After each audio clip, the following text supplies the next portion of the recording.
The Rise and Fall of the Blades by Anonymous. There are many that still remember the Blades. There are fewer that can pass down their stories, their origin and their downfall. My father could. In his proudest moments he said to me, "You keep secrets like the Blades." The Blades were good at keeping secrets. They didn't write down much. They passed information carefully between their spies in every province to their elite members that protected the emperors. Even amongst their members they kept much secret. Most associate the Blades with their ceremonial Akaviri armor and curved longswords. One can trace the Blades back to the fiercest warriors of Akavir, the Dragon God. The Dragon Guard. It was there, just as they would do in Tamriel, that they protected rulers and their kingdom.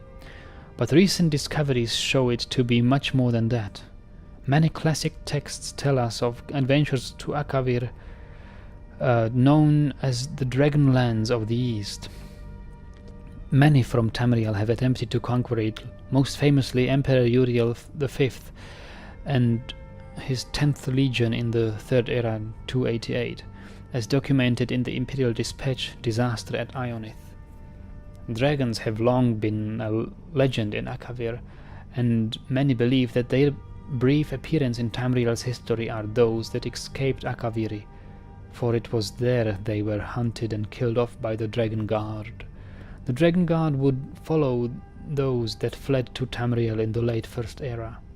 Invading from the north, the Dragon Guard met not only dragons, but the men of Skyrim who don't meet invasions with pitchers of mead. The Dragon Guard cut a path through Skyrim, and it was not until they were stopped by Riemann Cyrodiil during the battle at Pale Pass that the invasion came to an end. It was Riemann who united the human lands of Cyrodiil and defeated the Akaviri invaders. Riemann is one of the first documented and widely accepted of the mythic Dragonborn, those anointed by Akatosh and Alessia themselves. Born with the soul of a dragon is what his followers would say. Reports differ widely on the nature of the battle at Pale Pass, but the end result is the same, that the remaining Dragon Guard, upon hearing the voice of Riemann Cyrodiil, knelt and swore their lives to him, their conqueror and savior. Fragments from late First Era texts refer to the warriors dropping to their knees, saying, "We were not hunting," or "did not intend," or rough translation. Continuing, "We have been searching for you." They protected Riemann with their lives, as well as his descendants, as the Riemann dynasty ushered in Tamriel's Second Era. It was through these years that their reach extended, and their order grew to become the Blades. Their conquest of the dragons complete, they only sought to protect the Dragonborn, and through him the Empire. Ah, I see. So they were not necessarily the friends of the emperors. They were friends of him because he was the Dragonborn, not because he was the emperor.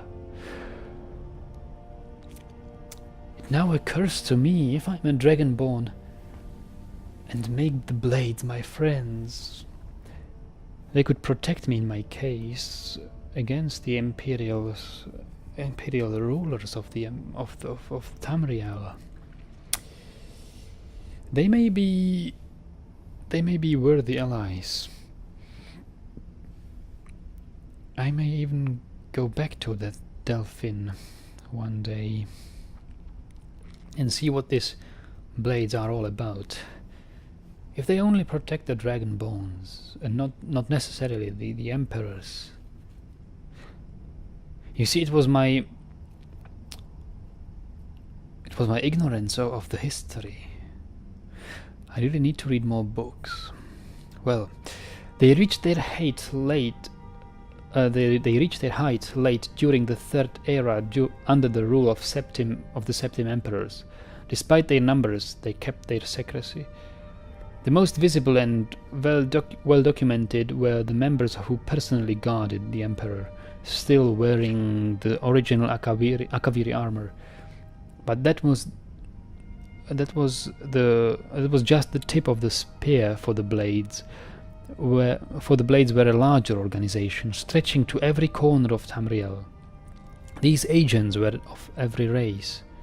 They were merchants, thieves, craftsmen, mages, and warriors, all acting as spies, protecting the Empire as needed, and operating in secret. They often acted alone, but some fragments speak of them meeting in secret fortresses across the continent, the most famous being Cyrodiil's Cloud Ruler Temple, where they hung the swords of those slain protecting the Dragonborn. Other maps speak of wind-scoured temple under the great expanse of Hammerfell's Alikr Desert, Skyhaven temple in the mountains of Skyrim, and Storm Talon temple east of Wayrest. They were known to have a grandmaster who often lived amongst the people unknown to others. The nature of their communication, meeting places and missions were known only to a few elite members. The only two to know all were the Grandmaster himself and the Chronicler, whose only job was to make sure the group's mission was never known but never lost. With the death of Uriel Septim the Seventh, and his son Martin, the Third Era came to a close, with the Blades fortifying themselves deep within Cyrodiil's Cloud Rule Temple as they waited for the Dragonborn to return when they would be called upon again. The Empire of the Fourth Era no longer saw the Blades openly protecting it or the Emperors. That, of course, because the last Dragonborn was gone, so they no longer protected the Emperors. I see, so they are no longer with the... The role is now filled by Penitus Oculatus, a purely imperial organization. So they are now the protectors of emperors. But the Blades continued their secret work to watch for the Dragonborn and guard against the enemies. The Blades were among the first to see the signs that the Thalmor of the Aldmeri Dominion would not remain isolated within their borders forever.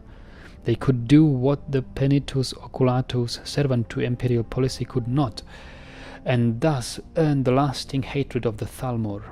The warnings of the Blades were proved right, as is well known to all. The Great War between the Empire and the Thalmor consumed the Empire and nearly destroyed it. Emperor Titus Mede II eventually brokered peace with the Thalmor, but at a price many of us still bear. The reach and destructive nature of the Thalmor is known to many, authors known in my family firsthand. They are not fools. They knew early on that the Blades were an enemy, so they hunted them through the Great War. Some were killed defending their temples, others as they slept in their hideaways alone.